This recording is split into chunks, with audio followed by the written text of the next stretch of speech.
Окей. Ом намо Бхагавате Васудевая. Om Namo Bhagavate Vasudevaya. Ом намо Бхагавате Васудевая. Om Namo Bhagavate Vasudevaya. Ом намо Бхагавате Васудевая. Om Namo Bhagavate Vasudevaya. Нараянам намаскритям нарум чева нароттамам девим Narottama сарасватим Saraswati ясам тато джаямудирае. Накшта праешва бхадрешу нитям бхагавата севая. Бхагавати прамашлоке бхактирбхавати наштики. Хари Кришна, еще раз, дорогие преданные. И у нас продолжается седьмая весть, вторая, вторая глава, 24 текст, мне сказали. Hare Krishna Вот. Dvapasva Ertoludabo ჩვენ ვაგრძელებთ შრიმად ბჰაგავატამის მეშვიდე სიმღერის მეორე თავის 24 ლექსს წავიკითხავთ. Так, я прочитаю санскрит и буду комментарии.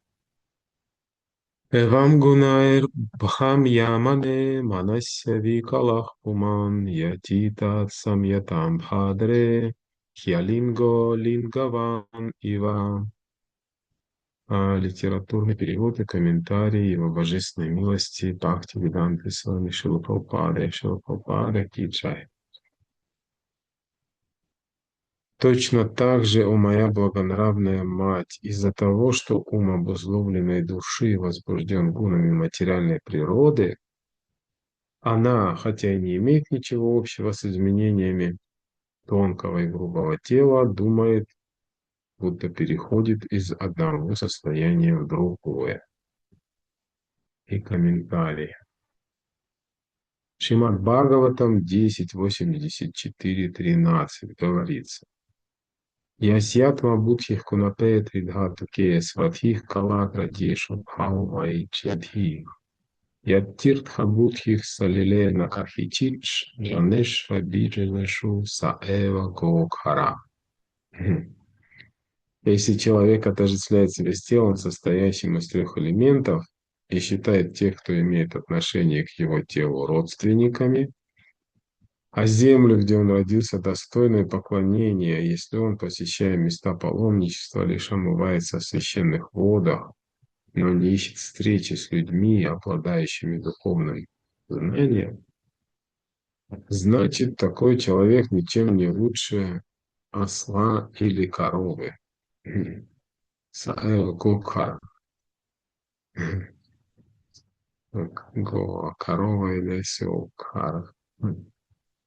Или как шутит Мадана Махан, Прабху, осел среди коров.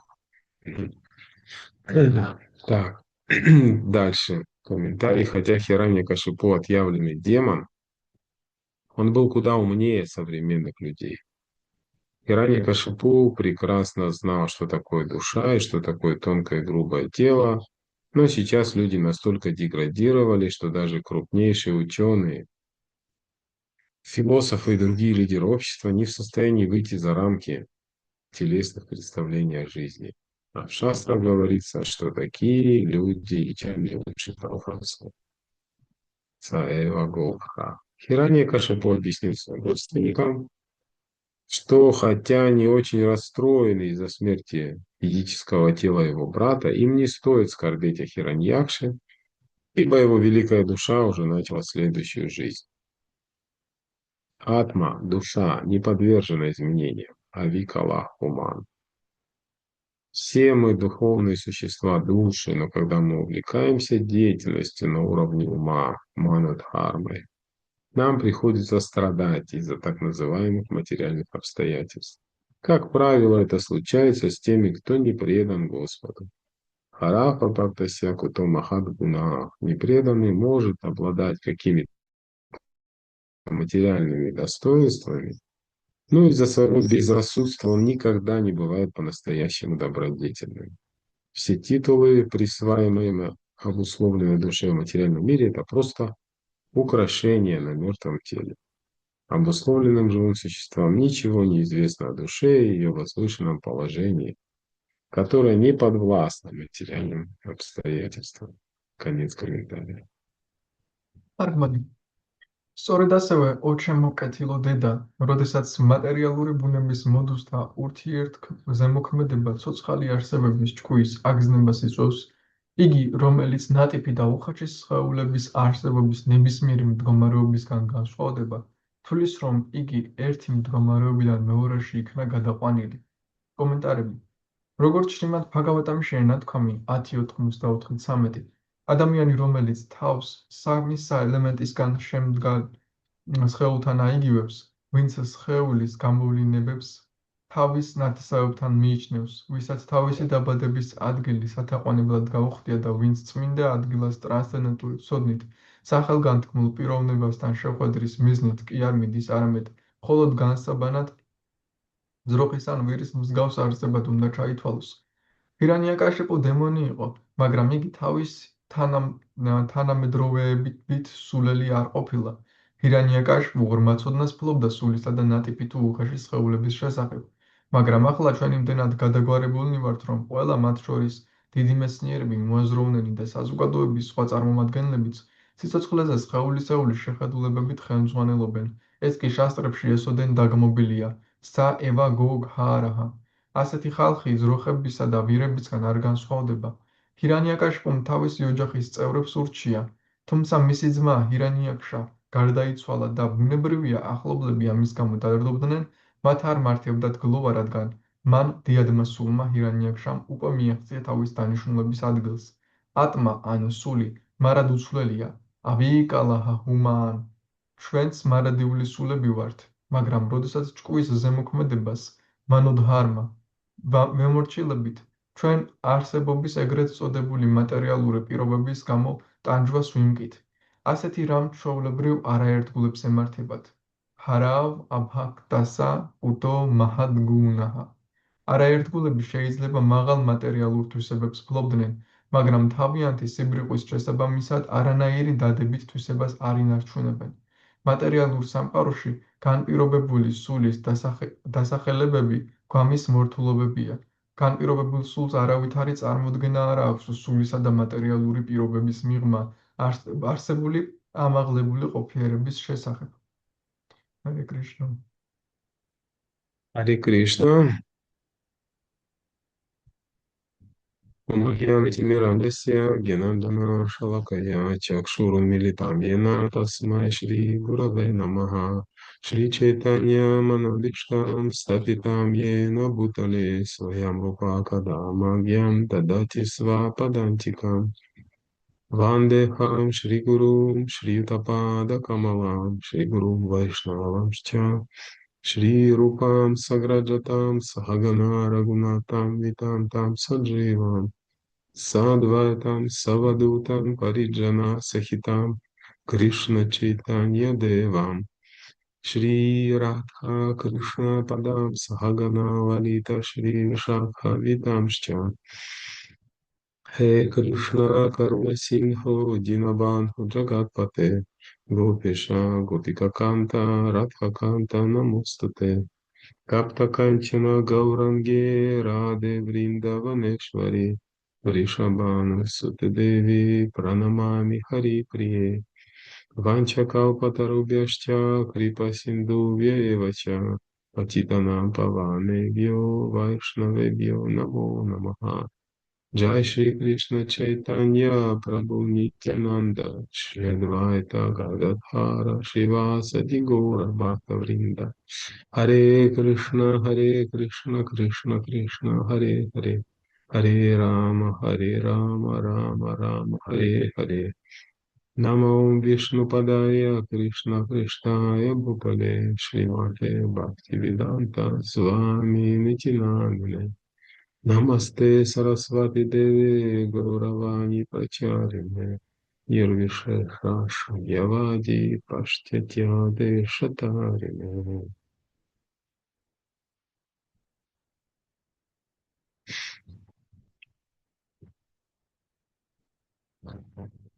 Еще раз тихо прочитаю. Евангелие храм Ямане, Манасия Викала Куман, Ятика Самьятам Бадре, Хиалинго Лингаван Иван. Точно так же, о моя благодарная мать, из-за того, что в обусловленной души возбужден гунами материальной природы, она, хотя и не имеет ничего общего с изменениями тонкого и грубого тела, думает, будто переходит из одного состояния в другое. კიდევ ერთხელ წავიკითხოთ თარგმანი. სწორედ ასევე ორ ჩამოკეთილო დედა, როდესაც მატერიალური ბუნების მოდუსთა ურთიერთზემოქმედება ცოცხალი არსებების ჭკუის აგზნებას იწვევს, იგი, რომელიც ნატიფი და უხეში სხეულების არსებობის ნებისმიერი მდგომარეობისგან განსხვავდება, თვლის, რომ იგი ერთი მდგომარეობიდან მეორეში იქნა გადაყვანილი.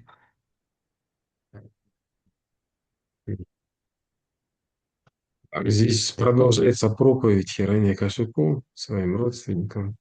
აქ გრძელდება ჰირანიაკაშიპუს გადაგება თავის ნათესავების მიმართ.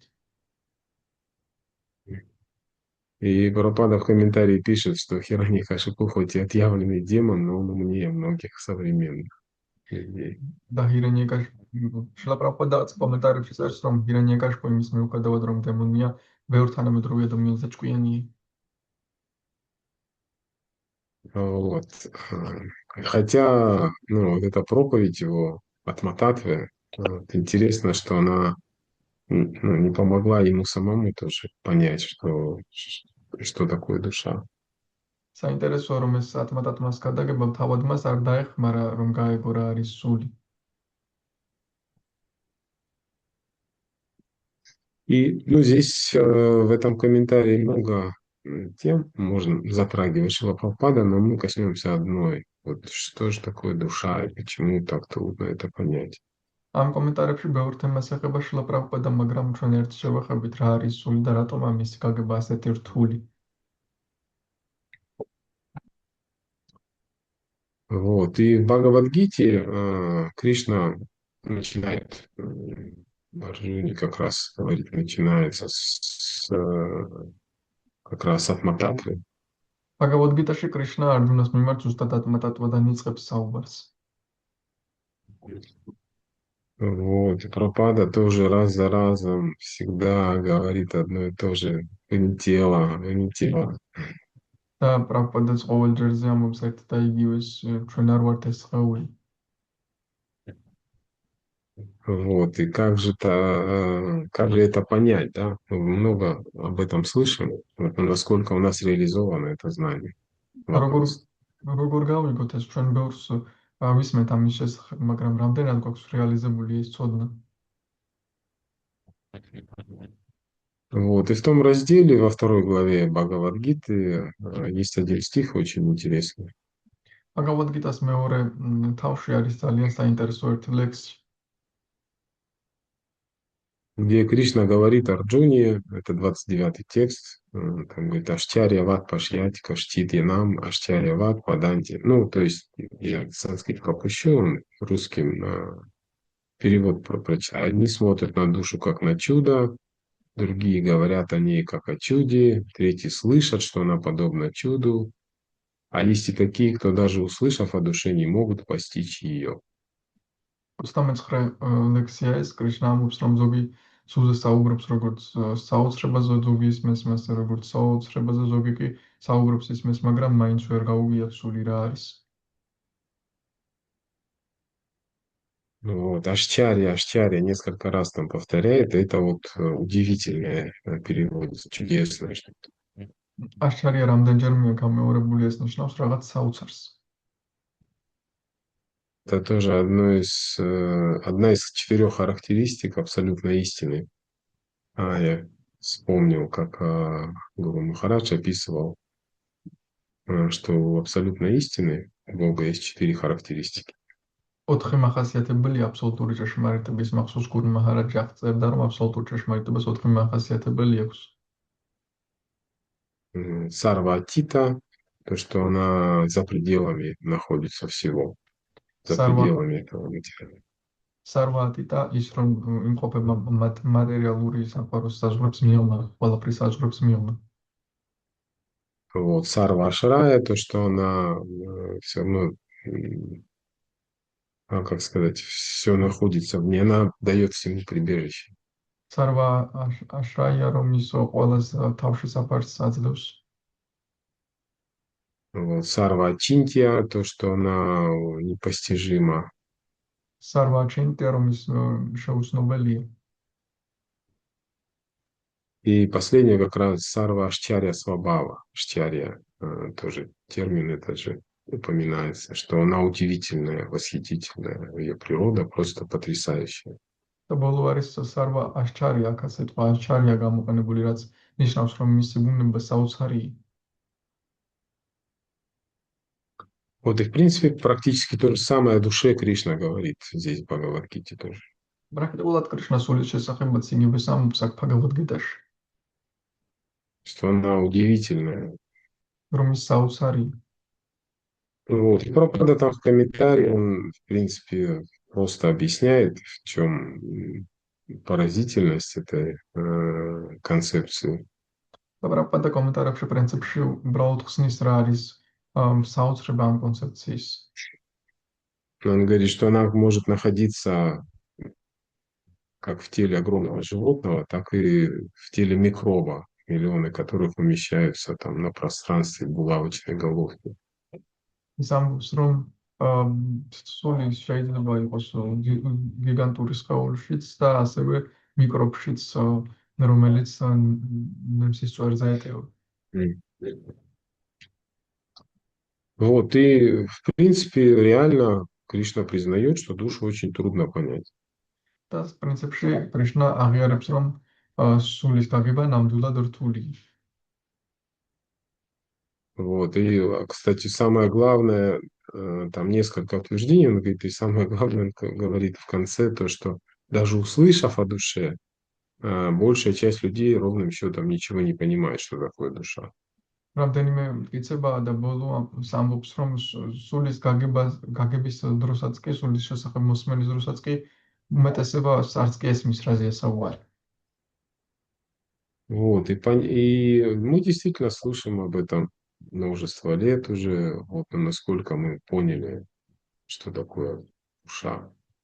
ჩვენ პრინციპში მრავალი წელია ვისმენთ ამის შესახებ, მაგრამ რამდენად გავიგეთ რა არის სული. Вот, и, ну, действительно, это, если задуматься над этим, это поразительная вещь. Вот даже тот же пример, который Прабхупада приводит, что душа и в теле микроба, и в теле человека одна и та же. და რომ დავფიქრდეთ პრინციპში საოცარი რამაა, თუნდაც ეს მაგალითი, რომ გიგანტურ სხეულში თუ მიკრობის სხეულში სული ერთ და იგივეა. Вот, то есть вся энергия, в принципе, в теле, она исходит из души. Душа же это источник энергии в теле. მთელი ენერგია სხეულში სულიდან გამომდინარეობს, სულია ენერგიის წყარო სხეულში. Вот, и получается, что одна и та же душа, вот она, например, в теле человека может совершать какие-то гигантские вещи, там, строить какие-то самолеты, эти космические корабли, летать на Луну, да. იგივე სული ადამიანის სხეულში შეიძლება გიგანტური რამეები შეასრულოს, ხომალდები შექმნას, თვარეზე გაფრინდეს. Вот, и та же самая душа, находясь в теле микроба, она ничего не может, она ни на что такое не способна. მაგრამ იგივე სული თუ მიკრობის სხეულში იქნება, არაფერი არ შეუძლია, ვერაფერს ვერ იზავს. Вот, и, ну, действительно, это не так-то просто понять, почему так.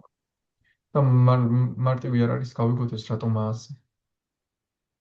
Вот, и у людей очень разные представления о душе. Вот, там думают, что есть человеческая душа, и она только в человеке душа есть, в человеческом теле. სხვადასხვა წარმოდგენა აქვთ ადამიანებს ამის შესახებ, ზოგი ამბობს, რომ არის ადამიანის სული და ეს ადამიანის სული მხოლოდ ადამიანს აქვს. Вот, и Шрила Прабхупада, кстати, в том комментарии из Бхагавад-гиты он цитирует стих из Катха Упанишад, он даже упоминает это 1.2.7, и в перевод его Очень интересный. Сейчас я прочитаю. შრილა პრაბჰუპადას მოყავს იმ ლექსში კათა უპანიშადიდან ლექსი და თარგმანი მას ძალიან საინტერესოებს. ახლა წავიკითხავ. Это какой стих Винтаргров? Адхаупанишат В Бхагавад-гите. Это в Бхагавад-гите, да? 22, 2, 22, 29 текст. М, Вот. Возможность услышать наставление, это перевод этого стиха, Мгм. Там написано, да? касающий... Нет, там нет, это я в этом Мгм. другом нашел комментарии Хорошо. Вишванатха Чакраварти Такура. Возможность услышать наставления, касающиеся науки о душе, выпадает крайне редко. შესაძლებლობა რომ მოვისმინოთ სულის შესახებ დარიგებები ძალიან იშვიათად გვხვდება. Вот. И, в принципе, ну, действительно редко кому-то, редко кто-то даже из людей слышит о душе. Многие не верят в душу. В принципе, მართლაც само по себе это не такая простая вещь. მართლაც ცოტა თუ ისმის სულის შესახებ და ბევრს არ ისმის, თვითონ ეს არ არის მარტივი რამ. Вот, то есть сложно обрести шанс услышать о душе. Это само по себе редкая удача. თვითონ ის შანსი რომ სულის შესახებ მოვისმინოთ უკვე იშვიათიიღბალია.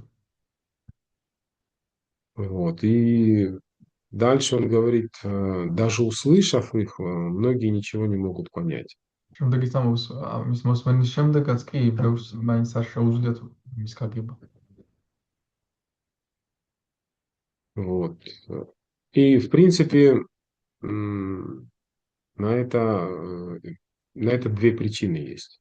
პრინციპში ამას ორი მიზეზი აქვს. Кстати, интересно, что как Упанишат это стих произносит Ямарадж. საინტერესოა რომ კათა უპანიშადში ამ ლექსი ამარაჯა წარმოთქვამს. Такая небольшая предыстория интересная, чтобы не только философию рассказывать, чтобы было საინტერესო легче პრედისტორია воспринять. მარტო ფილოსოფია რომ არ მოუყვეთ და მარტივად იყოს აღქმადი ჩვენთვის. Вот, это Начикетас был такой. Это стих, диалог между Начикетасом и Ямараджем. ეს დიალოგი არის ნაჩიკეტასას და იამარაჯას შორის. Вот, Начикетас попал в богу смерти, а как он попал, очень интересно. ნაჩიკეტასას ეკვდურის ღმერთთან მოხვდა და როგორ მოხვდა ძალიან საინტერესოა. Вот, его отец, его звали Ваджаршавас, устроил большой праздник и стал раздавать как бы бедным свое имущество, но вместо хороших вещей он стал отдавать плохие, бесполезные, больных коров. მამამისმა ვაჯრაშრობა მოაწყო დიდი დღესასწაული და დაიწყო დარიგება, მაგრამ კარგი რამეების, მაგურად ცუდი რამეების დარიგება დაიწყო, ტოფიძროხების დარიგება დაიწყო. Вот. И мальчик, его сын Начикетас, заметил этот обман, и он понял, что за такие дары как бы его отец попадет в ад, и он решил спасти отца и спросил его, кому ты меня отдашь? და ნაჩიკეტასმა მიხვდა რომ მამამისი ცუდ რაღაცებს აკეთებდა და მიხვდა რომ ამის გამო ჯოჯოხეთში მოხვდებოდა და გადარჩენის მიზნით კითხვა დაუშვა მას რომ გადაერჩინა ჩემ თავს თუ ის მისცემ მოუთხრა. Отец долго молчал, мальчик трижды повторил вопрос, трижды. И в конце концов, ну, отец, видимо, разгневался и сказал, я отдаю тебя смерти. მამამისი ჩუმად იყო დიდხანს, ბავშვმა კი სამჯერ დაუშვა ეს შეკითხვა და როგორც ჩანს მამამისი გაბრათა და უთხრა მე შენს სიკვდილს მივცემ შენს თავს. И Начикетас послушно отправился в обитель бога смерти Ямараджа. და დამჯერად გაემგზავრა დაუჯერა და გაემგზავრა ნაჩიკეტასა იამარაჯასთან. Вот. И он пришел туда, а Ямараджа дома не было. И он его 3 дня и 3 ночи ждал на пороге, без еды, без воды. როცა მივიდა იამარაჯას სახლში არ იყო 3 დღე და 3 ღამე ელოდა საჭმლის და წყლის გარეშე. Вот. Но по ведическим законам оставлять гостя голодным – это большой грех. ბედური კანონების მიხედვით კი სტომარს თუ მშიერს დატოვებ დიდი ცოდვაა. Вот. И вернувшись, Ямарадж испугался этого греха, и чтобы загладить вину, он предложил Начикетасу 3 любых дара, по одному за каждую ночь ожидания. როდესაც დაბრუნდა იამარაჯა, შეეშინა ამ სოდვიჩი და ნაჩკეტას შესთავაზა საჩუქარი ყოველი დღის ერთ რამეს მისი, ანუ სამ საჩუქარი გამოსდიოდა სამი ჯამში. Вот, и там, ну, первый дар он попросил, чтобы просто отец перестал гневаться на него, когда он вернется назад. И Ямарадж согласился. პირველი საჩუქარი ბავშვმა სთხოვა, რომ მამამისმა აღარ გაუბრაზდეს, რომ სახლში დაბრუნდება, იამარაჯი დათანხმდა. Вот, потом второй Начикетас попросил научить его особой яге, которая помогает попасть на небеса. Вот. მეორე ნაჩკეტასმა სთხოვა მას განსაკუთრებული იაგია ესწავლებინა, რომელიც გვეხმარება ზეცაშემოხვედრისთვის. მოსახვედრად. Вот. Ямарадж научил его этому и назвал еще эту яги его именем Начикетаса. იამარაჯამ გასწავლა და ამ იაგიასაც მის სახელი დაარქვა ნაჩკეტას. Вот. А третий вопрос у него был очень нестандартный. Он говорит, самый важный вопрос, он говорит, когда человек умирает, ну, что происходит? Одни говорят, что его больше не существует, другие говорят, что он продолжает существовать. Я хочу узнать, говорит, истину об этом. მესამე კითხვა არასტანდარტული და ყველაზე მნიშვნელოვანი დასვა, როცა ადამიანი კვდება, მაშინ რა ხდება? ზოგი ამბობს, რომ ის აღარ არსებობს, ზოგი ამბობს, რომ ის აგრძელებს არსებობას და მინდა გავიგო ამის შესახებ. Вот. А Ямарадж не хотел давать ответы, он стал ему предлагать разные блага, там, царство на земле, красивых жен, богатство, там, колесницы, всякие слоны. იამარაჯის არ სურდა ამ კითხვაზე პასუხის გაცემა და სთავაზობდა სხვადასხვა რაღაცებს, ეტლს, სპილოს, სამეფოს დედამიწაზე. Вот. Но Начикетас отказался от всего, он говорит, земные радости все равно недолговечны, все это, говорит, бессмысленно, жизнь все равно закончится, ему нужна истина о душе. და ნაჩკეტასი არ დათანხმდა, მან თქვა, რომ მიწიერი რაღაცები მაინც წარმომვალია მალე დასრულდება, მე მინდა ჭეშმარიტება სულის შესახებ. И тогда Ямарадж, ну, понял, что он серьезный ученик, и решил, он начинает ему открывать это знание, и вот этот стих тоже произносит в частности. იამარაჯა ამ დროს ხვდება, რომ სერიოზული მოსწავლეა და იწყებს ამ ცოდნის გახსნას და მათ შორის ამ ლექსს წარმოთქვამს. Вот. И вот возвращаясь к этому стиху, то, что редко можно услышать о душе, но даже если услышав о душе, люди ничего не понимают, и почему, там две причины он указывает. ამ ლექსს თუ დაუბრუნდებით, რომ იშვიათი ასულის შესახებ მოისმინდა, რომ მოისმინო ხალხს მაინც არაფერი არ ისმის და რატომ ორ მიზეზს მოიუთითებს, რატომ არის ასე. Вот. Во-первых, потому что не часто можно встретить действительно, ну, осознавшего себя этого наставника, который может действительно правильно рассказать о душе. პირველ რიგში ხშირად ვერ შეხვდები ისეთ სულს, რომელსაც ისეთ მასწავლებლებს, რომელსაც გაცნობიერებული აქვს თავის თავი და სწორად მოგიყვება სულის შესახებ.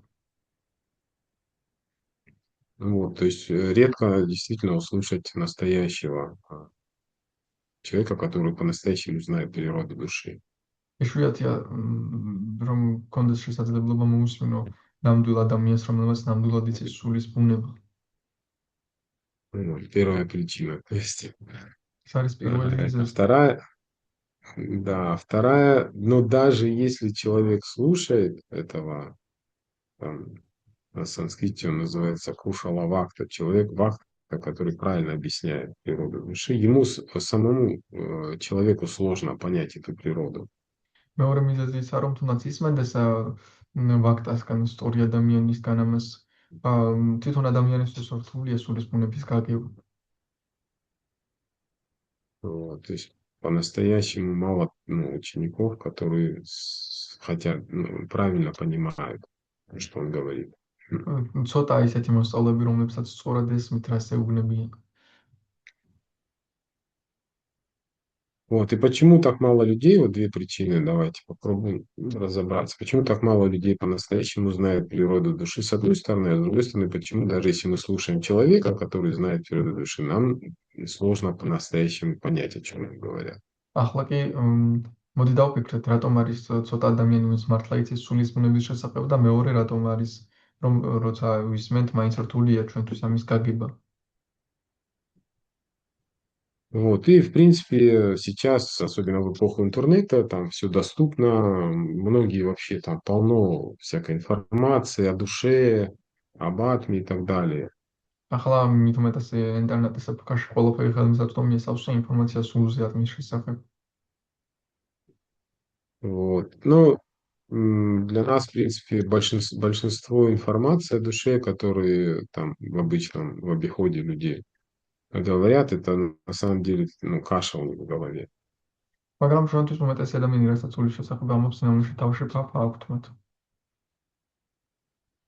Даже эти есть так называемые ученые, которые там проводят эксперименты и говорят, вот взвесили душу, там она там столько-то граммов весит, или там плотность души измерили какую-то. არის ეგრეთ წოდებული მეცნიერები, რომლებიც ამბობენ სული ავწონეთ ამდენი გრამის იწონის. Вот. И все эти картинки, и все эти исследования, на самом деле, ну, мы реально можем понять, что в большинстве своем люди путают душу с тонким телом. ჩვენ შეიძლება გავიგოთ რეალურად, რომ უმეტეს შემთხვევაში ამ კვლევების მიხედვით თუნდაც ადამიანების სულს ნატიფს ხეულ შეერევათ სული. Вот, по сути, большинство людей ставят знак равенства между душой и тонким телом. უმეტესი ადამიანი ტოლობის ნიშანს უსვამს სულს და ნატიფს ხეულს შორის. Вот. И в конечном счете, возвращаясь к стиху этому из Бхагавад-гиты, нужно понять, что одну простую вещь, что душа чинтия. Она непостижима так же, как сам Бог. Она такая же чудо, как и сам Бог. ბაგავად-გიტას თუ დაუბრუნდებით, უნდა გავიგოთ, რომ სული შეუცნობელია, აჩინტა ისეთივე სასწაულია, როგორც თავად ღმერთი. И так же, как и Бог, обладает противоречивыми качествами, которые в нем гармонично уживаются. Душа тоже обладает внутренними противоречивыми качествами. და როგორც სული ფლობს წინააღმდეგობრივ თვისებებს, რომლებიც მასში თანაბრად ერთმანეთში კარგად არის, სულის ფლობს წინააღმდეგობრივ თვისებებს. Вот. И даже если взять серьезных философов ведических, которые так или иначе изучали, там, саданой занимались, они тоже очень сильно расходятся в понимании того, что такое душа. სერიოზულ ვედურ ფილოსოფოსებს თუ ავიღებთ, ისინიც კი ერთმანეთში არ მოდიან თავხადრაში იმის შესახებ, თუ რა არის სული. Вот, например, мы знаем, что есть 6 даршанов в ведической философии, да, მაგალითად, Санхья, йога, ньяя, вайшешика, карма-мимамса и веданта. მაგალითად ჩვენ ვიცით, რომ ვედურ ფილოსოფიაში ეს 6 დარშანია. Вот. И, например, если взять Ньяю и Вайшешику, то они на самом деле говорят, что душа не обладает сознанием. Душа обладает сознанием только тогда, когда она соединяется с умом, с материальной энергией. მაგალითად, ნიაიას ან ვაიშეშკას თუ ავიღებთ, ისინი ამბობენ, რომ სული არ ფლობს ცნობიერებას და სული ცნობიერებას მხოლოდ მაშინ ფლობს, როდესაც ჭკუას მატერიალურ ენერგიასთან ერთდება. То есть, когда она выходит из тела, она перестает сознавать. როცა სხეულიდან გამოდის, აღარ აცნობიერებს. Вот. И другой пример, всем нам хорошо известная Майяпади, философы-имперсоналисты, последователи Адвайта Веданты, они считают, что душа только одна. სხვა მაგალითი კარგად არის ჩვენთვის ცნობილი ადვაიტა ვედანტას მიმდევრები იმპერსონალისტები თვლიან, რომ სული მხოლოდ ერთია. Вот, что нету душ как бы много, нет индивидуальных душ, что есть одна душа всепроникающая, и индивидуальность возникает только в момент соприкосновения духа с материальным телом. რომ არ არის ბევრი სული, სული მხოლოდ ერთია, ინდივიდუალურობა არ არსებობს, ეს მხოლოდ მაშინ ჩნდება, როცა ინდივიდუალურ სხეულს ეხება ეს სული. Вот. Размеры души тоже очень большую проблему представляют из себя. სულის უზომაც დიდ პრობლემას წარმოადგენს საკუთარ თავში. Практически все философы, кроме вайшнавов, вот, последователей, они считают Только вайшнавы считают, что душа атомарна по своим размерам. პრაქტიკულად ყველა ფილოსოფოსი ვაიშნავების გარდა აა არ თვლის, რომ სული ატომარულია, მხოლოდ ვაიშნავები თვლიან, რომ სული ატომარულია. Вот, а остальные все считают, что душа всепроникающая. დანარჩენი ყველა თვლის, რომ სული ყოვლის გამჭოლია. Вот, и то есть, если мы вот возьмем различные представления о природе души, то поймем, что ну, полно разных противоречивых мнений. თუ ავიღებთ სხვადასხვა წარმოდგენებს სულის შესახებ, მივხვდებით, რომ ბევრი უწინააღმდეგობრივი აზრებია. Вот, там у некоторых есть представление, что души разные вообще. ზოგს აქვს წარმოდგენა, რომ სული საერთოდ სხვადასხვანაირებია. Вот. У некоторых там последователей других традиций, например, они верят в Бога, но не верят, что у животных есть душа, что душа только у человека, это только его привилегия. მაგითაც სხვა ტრადიციის ზოგიერთ მიმდევარი თვლის, რომ მხოლოდ ადამიანს აქვს სული და ცხოველებს არ აქვს სული. Вот. Другой вопрос противоречивости качеств души – это постижима душа в принципе или нет. Потому что Кришна говорит в Бхагавад-гите, что она очинья, непостижима.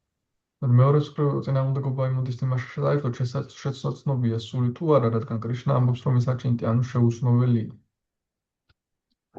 Вот. В то же время Веды и Упанишады призывают нас познать душу, то есть они призывают Атмавари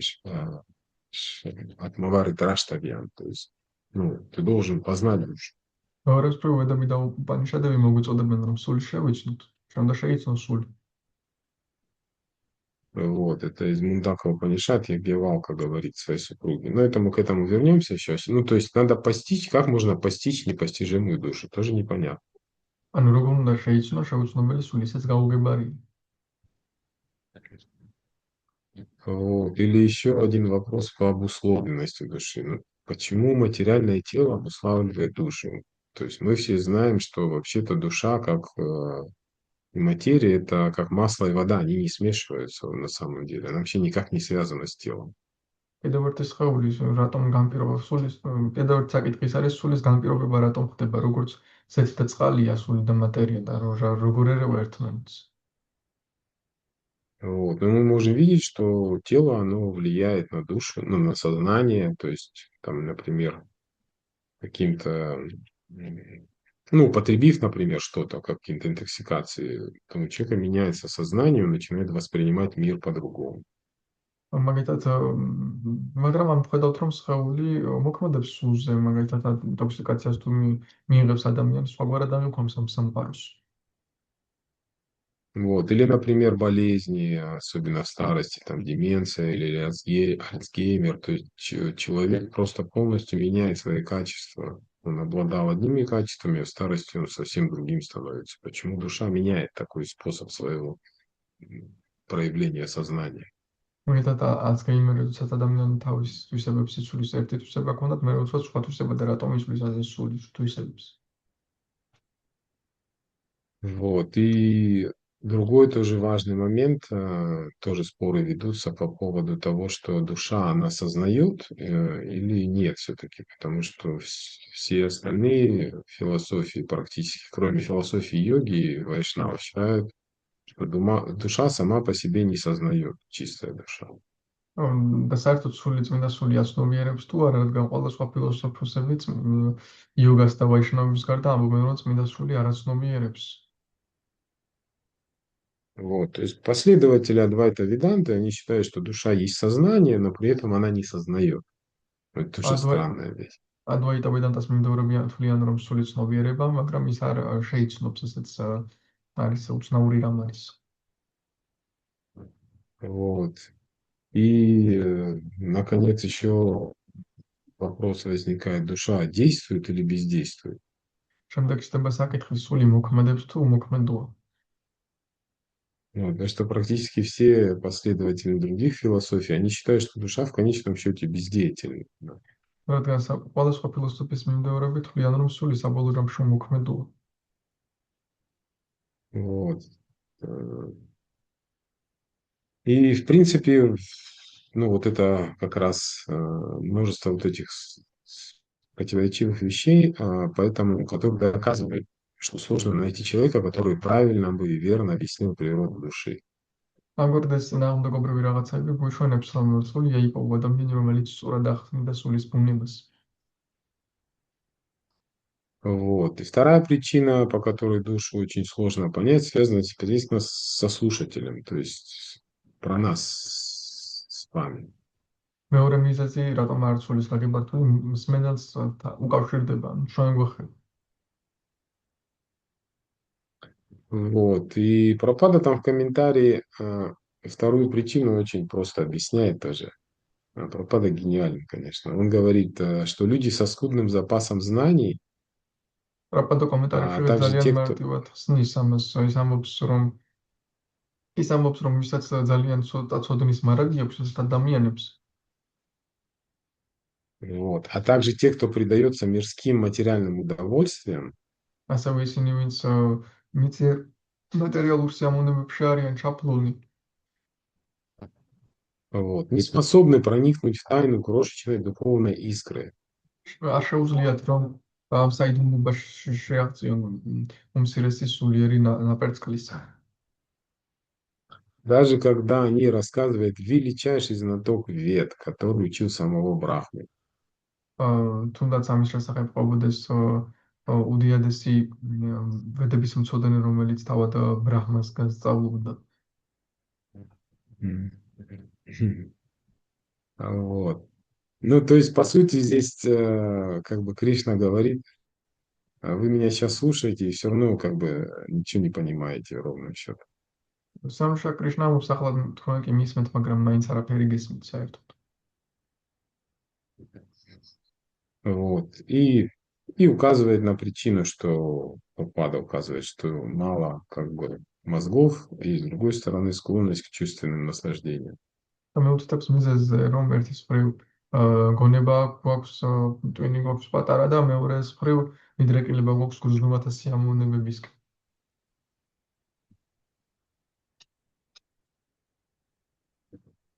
Вот. И, соответственно, ну, понятно, что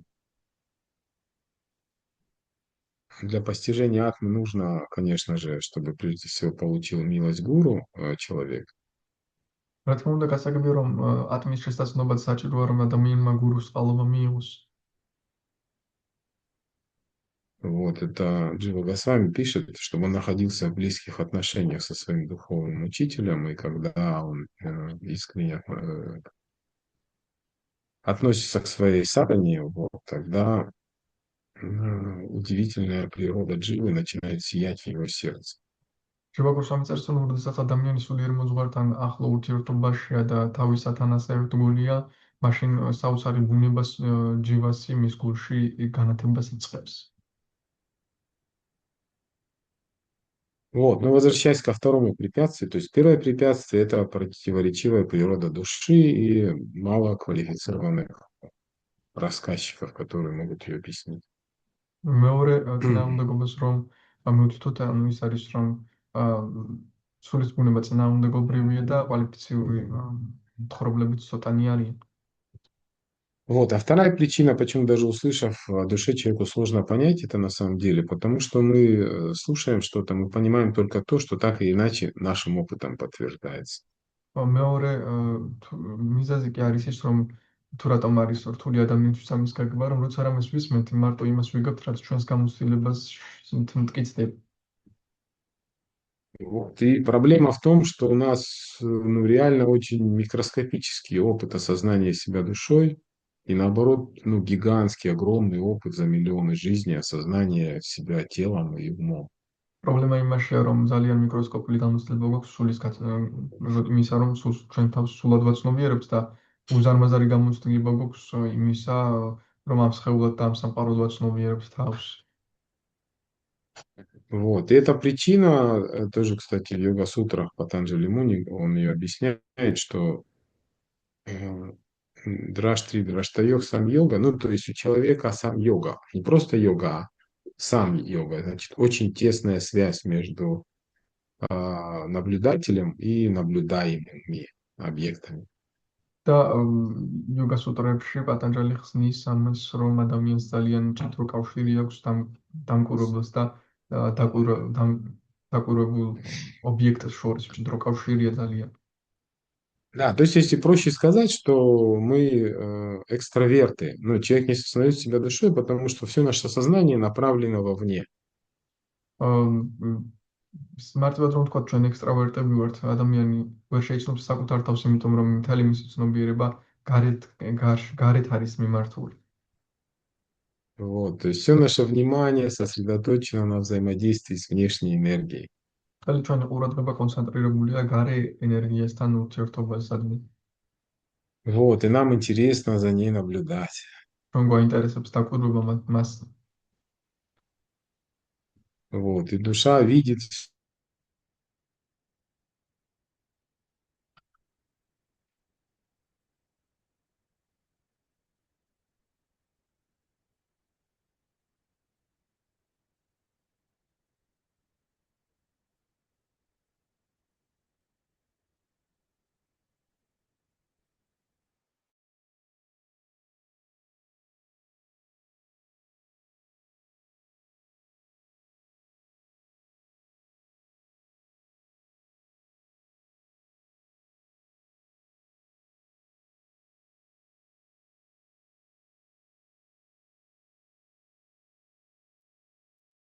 У Гиридхари проблема с интернетом. Да, отключился совсем.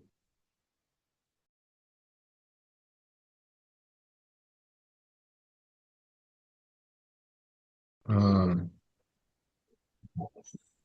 да, я остановился на том, что душа, ну мы экстраверты, и душа просто находится близко к Будхи, а на экране Будхи вот этот мир весь проецируется материальный, и душа видит его и забывает себя. ანუ ჩვენ ექსტრავერტები ვართ, გარეთ ვართ მიდრეკილი და ბუთის ეკრანზე გარე სამყაროა და ამიტომაც სული თავის თავს ივიწყებს, რადგან გარე სამყაროს ხედავს. Вот. Это так же, как человек, когда мы в кинотеатр, человек заходит, и там в темном зале кинотеатра его сознание целиком сосредоточено на том, что происходит на экране, и он забывает о том, кто он там как сказать, отождествляет себя с героями, там, он также переживает эмоциональные разные реакции. ამიტომაც სულის აი ეს გავს იმას, როდესაც მაგათაც კინოთეატრში კინოს უყურებთ, ამ დროს ვივიწყებთ ჩვენს თავს სამთლიანად პერსონაჟების რეაქციაში ვართ ჩათვლილი. Вот, эта близость материальной энергии дает нам чувство обладания над ней, определенное чувство власти, поэтому как бы это и закрепощает душу. Materiალური ენერგიასთან სიახლოვე ჩვენ გვაძლევს გრძნობას ძალაუფლებისა და ეს ატყობებს სულს.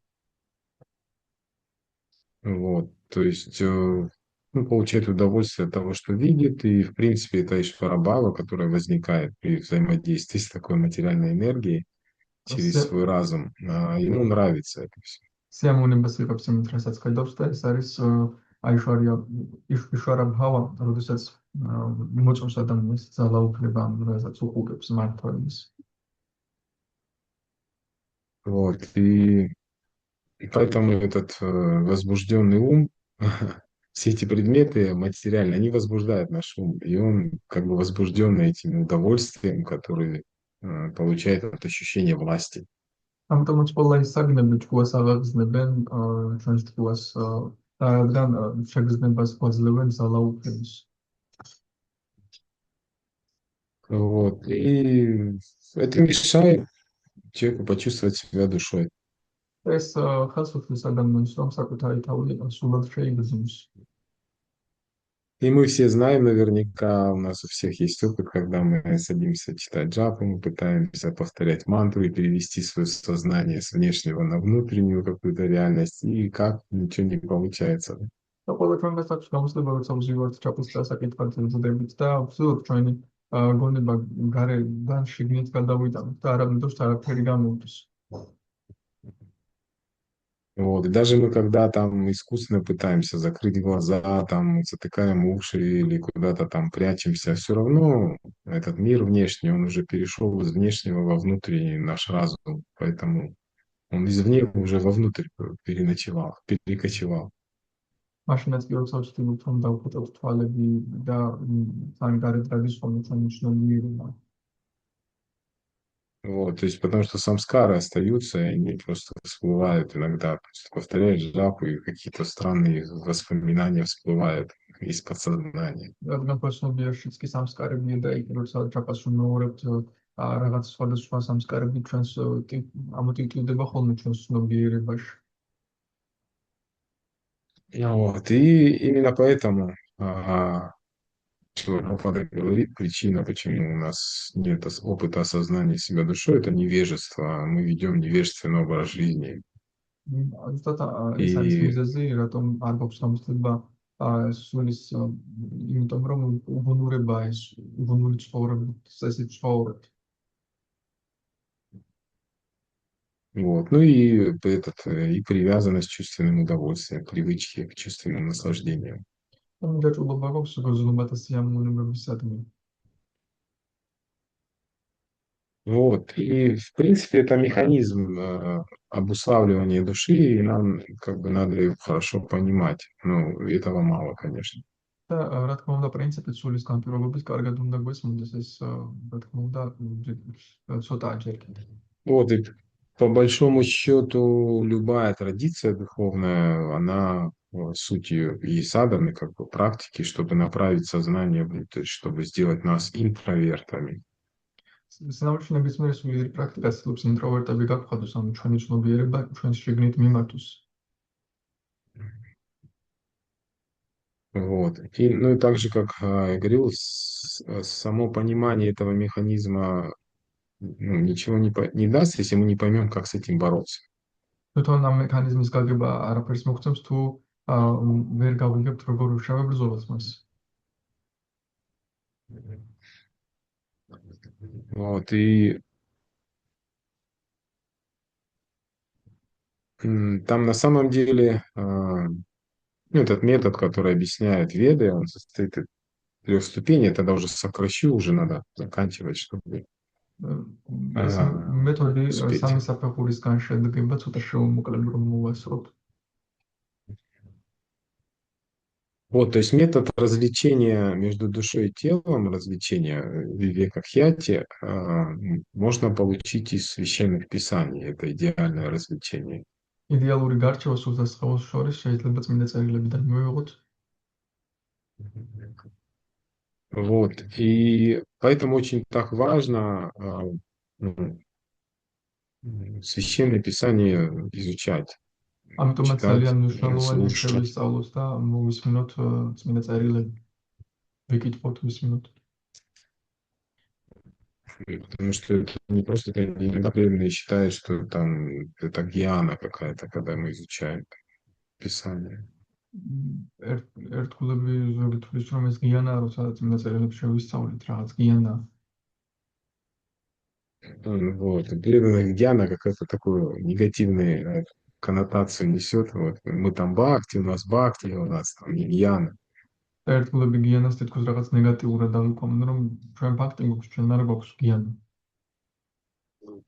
Вот. Но в Чаритамрите есть стих, где говорит Кришнадас Кавираджа с вами, что обсуждение сиддханты как бы не, не, не обойдет вниманием обсуждение сиддханты, ибо они укрепляют ум. თუმცა კრიშნადას კავირაჯა გოსვამი ჩაიტანია ჩარიტამრიტაში ამბობს, რომ სითანტას შესახებ საუბარი განხილვა, ფუას ამპარებს. Вот, и благодаря, говорит, этому в уме развивается привязанность к Кришне. ამის მეშვეობით ჩვენ კრიშნასთან მიმიჯაჭვულობა მივითარდება.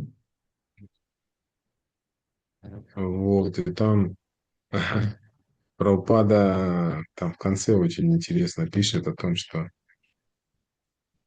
Ну, он там ругает тех, кто думает, что можно просто проливая слезы, какие-то сентиментами достичь духовного уровня. შემდეგ იქ ლანძღავენ იმათ, ვინც თითქოს სენტიმენტებით რაღაც რამებს ზღვრიან და ამით მიაღწევ რაღაც სულიერ донეს.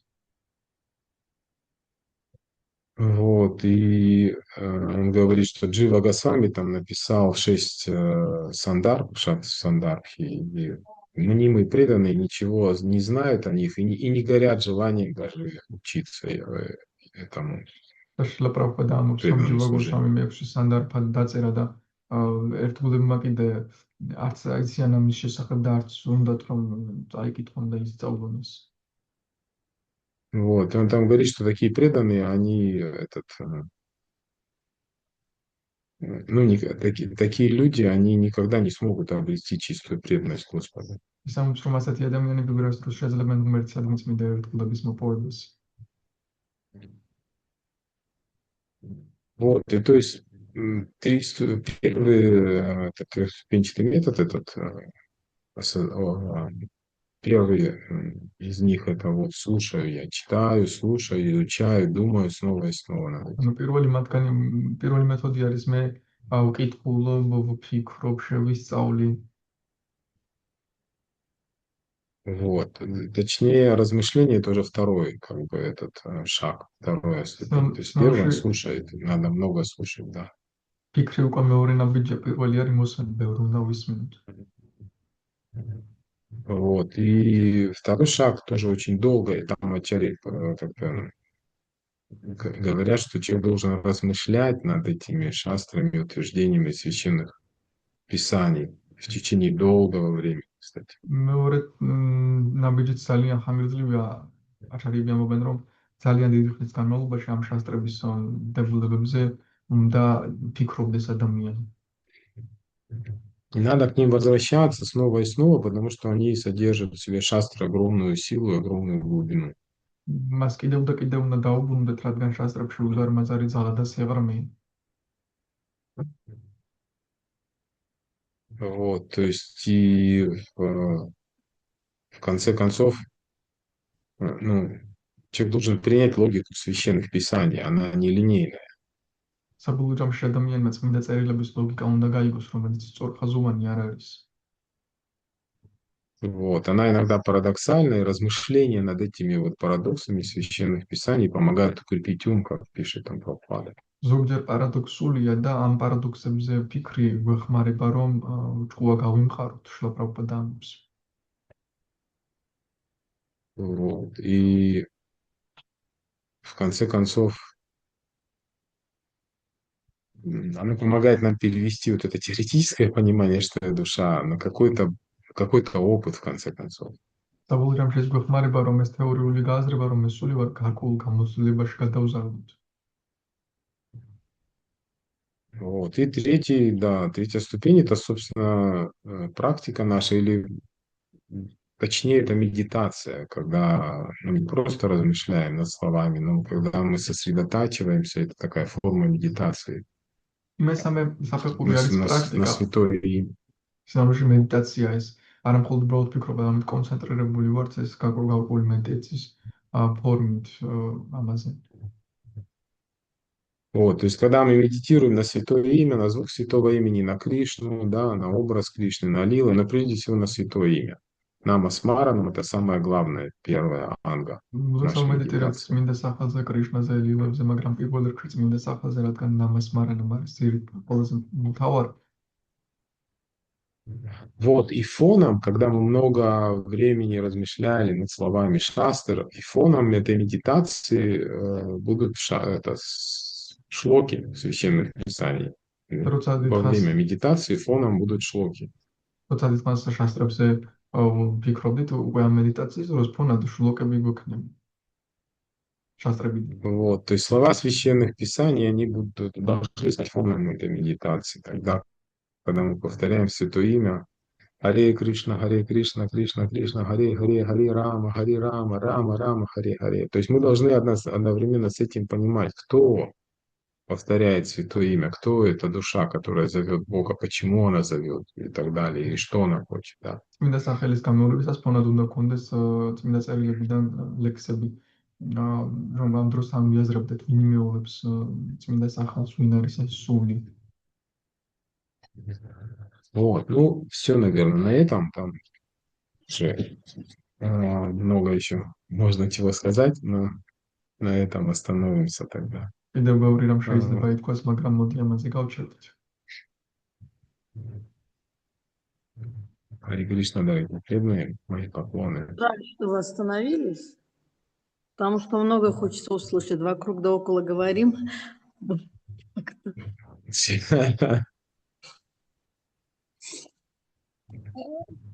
Или направляют на Писание, а конкретно что-то немножко раскрыть хотелось бы, но жаль. Я, знаете, по стиху хотела у вас один момент спросить.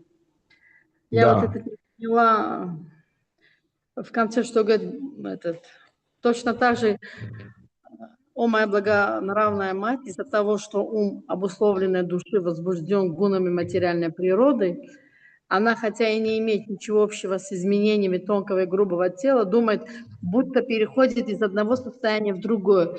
Это вот эти состояния из одного состояния в другое, что имеется в виду? Состояние эмоций или что? Вот что имеется в виду из одного состояния в другое думает? ну да, это потому, что это, ну, душа себя отождествляет с тонким телом, да, с умом, Да, ну и с да. грубым телом. И, соответственно, перемены в уме, которые происходят, да, вы правильно сказали, то есть которые возбуждены материальной природой. Вот, и поэтому она Эмоциональные отождествляет. А так состояния, как там, они или меняются, радость, или печаль, или вот это имеется в виду из одного состояния в да, другое. да, да, да, так как гуны меняются, и поэтому она то там в радости, то в раджасе, то в тамасе, то в благости чуть-чуть бывает. И вот она себя с этим отождествляет, и меняется ее настроение, да, состояние вот, эмоциональное. Она думает, что это, ну, и, В как принципе, бы, вот душа, это она и сама есть все я. испытывает, все это. Единственное то, что вот это из-за того, что это неправильное видение, как она видит, чем она видит, то и она думает. На самом деле вот это все, что мы испытываем, чувствуем, это все чувствую я, душа. Но из-за того, что мой скафандр, из которого я смотрю, он искаженно мне все дает, поэтому вот так я и воспринимаю. На самом деле это все я воспринимаю. Да? Ну, это такая, конечно, непростая тема. Душа, она, ну, поскольку она вот слилась с этим экраном, вот как человек в кинотеатре, и она переживает, да. Хотя, в принципе, это к ней отношение как, ну, к человеку, который в кинотеатре, этот сюжет кино к нему никакого отношения не Это имеет. понятно, к нему не И вот имеет это отношения. ложное Да. отождествление. Да, это Да. понятно, что не имеет. Но вот все, что испытывает, это я. Просто как я это воспринимаю, это другой аспект. Но это я воспринимаю. Просто правильно, неправильно. Ну Это уже... да, да, неправильно, душа неправильно воспринимается. Да. Да. Чувствует она, да, так или иначе. Вот. И все эти Поскольку ее желания, отождествила это себя все с ее этим. желания просто, но она зависит от того, как я воспринял, что у меня, какой багаж и все. Естественно, от этого отталкиваясь. Что я имею под рукой. Да, у каждого своя призма, через которую он смотрит на мир и через которую что-то чувствует, ощущает, переживает. Харе Кришна, спасибо. Мои поклоны. Да, Извините, Харе не Кришна. дадим. Харе Кришна. Харе Кришна, преданный. Ну, если тогда нет больше вопросов. Да, вот рука Вишну Шакти Прабху.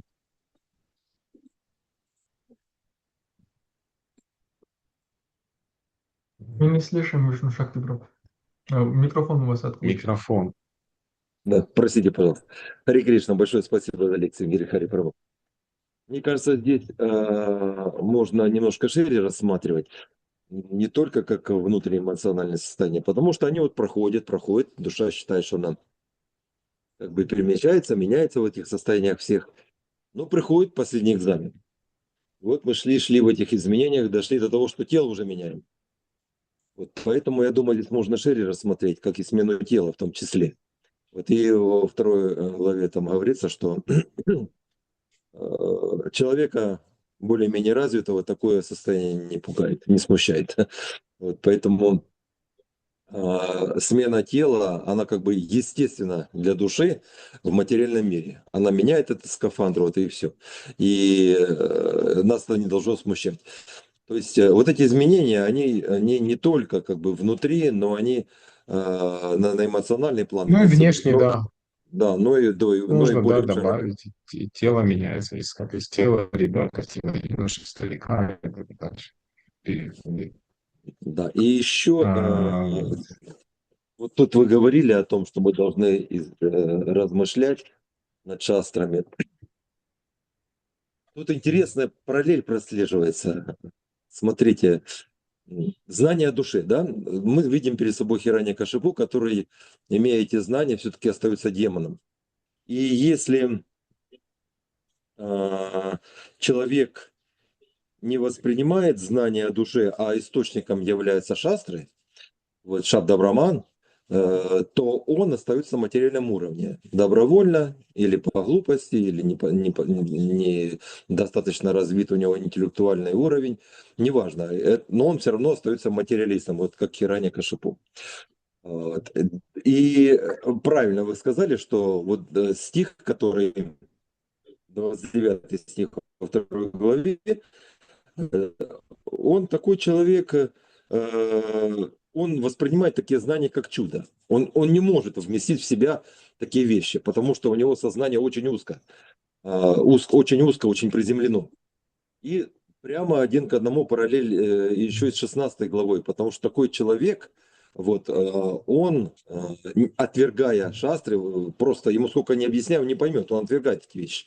Вот. Он становится демоном, демоничное сознание становится демоничным. Это единственный критерий, который Кришна ввел, это отношение к авторитету шастры. Если человек принимает шастры, да, он дайви, а если нет, значит асур. Все.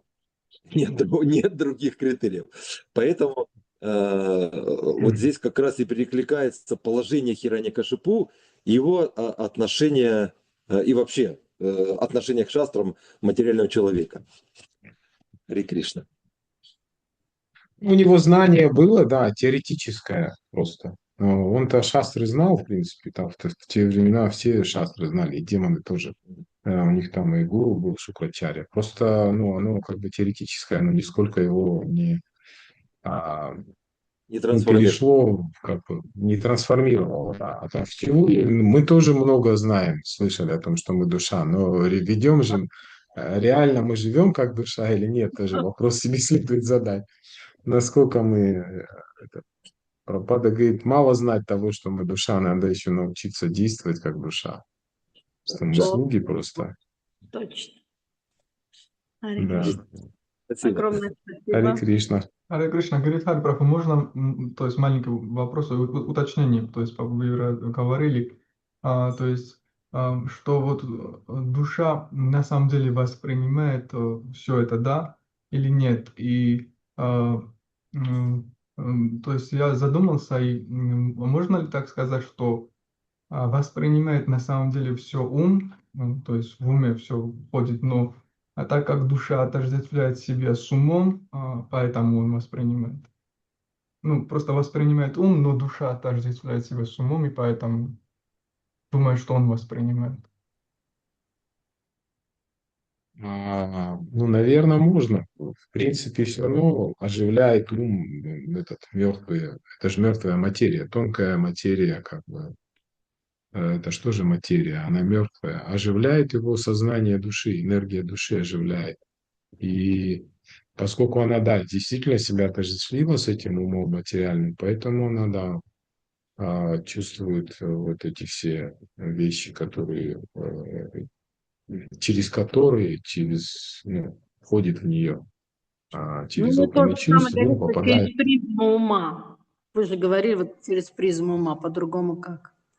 Да, да, да, через призму ума, поэтому вся проблема в экстравертированности души, сознания души, то, что мы как душа, мы просто все равно вовне смотрим. Вот. Но нам надо научиться все-таки внутрь как-то развернуть свое этот. И в этом нам поможет только вот трехступенчатый этот метод, который все признают. Атмавары, Шрутарьям, Мантавьям, Нидьяситарьям. Это известная шлока из Мундака Упанишат. Ягьявалка говорит своей жене, что ты должна познать душу Атмавары. Драштавьям увидеть должна. И для этого нужно Шрутавьям слушать, Мантавьям размышлять и Нидьяситарьям медитировать. И это делать надо долго. Харе Кришна, спасибо большое. Ари Кришна, спасибо. Еще вот рука, я не знаю, время есть еще, Константин руку поднял. Да, пожалуйста. Харе Кришна. Но ведь именно этот механизм дает возможность переживать эту жизнь.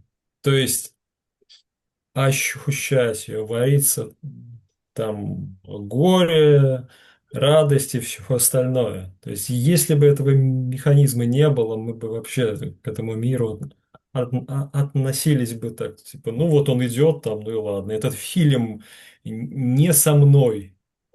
То есть именно это важно.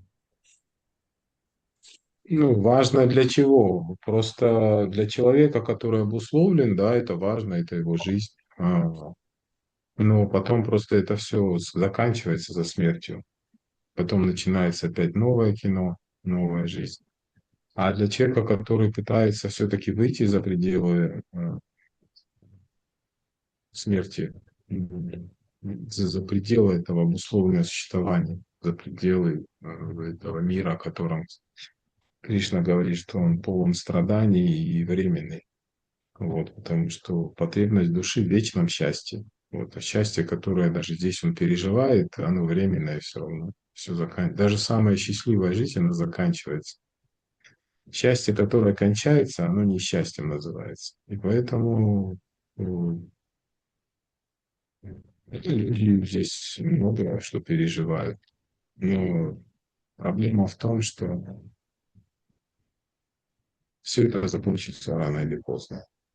А хочется вечного счастья. Поэтому переживания, которые душа обретает в отношениях с Богом, с Кришной, ну, они вообще не сравнятся с теми переживаниями, так как все равно, что ну, сравнивать там каплю в пустыне с океаном воды. Те эмоции, которыми наполнена душа, которые переживает духовная реальность в отношениях с Богом, духовный мир называют Бхава Джагат, мир эмоций. А этот мир, кстати, хоть здесь столько и переживаний, его называют Мритю Джагат, миром смерти. Вот. Поэтому разумный человек, он пытается вернуться туда, в мир эмоций вечный, где там переживания будут в 1000 раз глубже, сильнее вот, любви в отношениях. И они никогда не заканчиваются. И все время новые. Вот. Поэтому так. Но ведь Как-то если так. бы этот мир был вот без этих наших переживаний, он и не был бы школой для обучения. То есть нас бы чему-то учил он внешне, да, там какие-то на события, но не влиял бы на нас. А так он влияет, очень мощно влияет. Ну, главное, да, это уроки, школа. Главное, правильные уроки извлекать из этого, из того, что здесь происходит, и из этих переживаний. И не сильно как бы этот. Ну, это видение должно быть правильное человека. Здесь вся проблема в том, что слишком сильно срастается душа с этим миром и не мыслит себя вне его. Вот. И эти переживания, они в конце концов формируют новое тело. А уроки, да, надо извлекать из того, что почему я страдаю. Как? Руками с вами, Господи, читали, не только вопрос задали, я не знаю, кто я и почему я страдаю. Почему я здесь переживаю, да, и страдаю из-за этого. Потому что здесь помимо переживаний радостных, полно переживаний горестных. Вот. И люди больше страдают, чем наслаждаются. Прабхупада приводил пример, в Ведах пример есть, что здесь счастье это сравнивал с пыткой этих преступников, которых пытали так, наказывали, не пытали, наказывали. Его погружали в воду, и когда он там уже вот мог захлебнуться, его вытаскивали. И он делал вдох и думал, о, наконец-то счастье вот оно. И потом его опять погружали. Вот в этом мире вот счастье вот это вот такое оно. Здесь на самом деле, как Прабхупада говорит, здесь нет счастья. Это просто иллюзия. Какой-то момент отсутствия страданий человек воспринимает как счастье.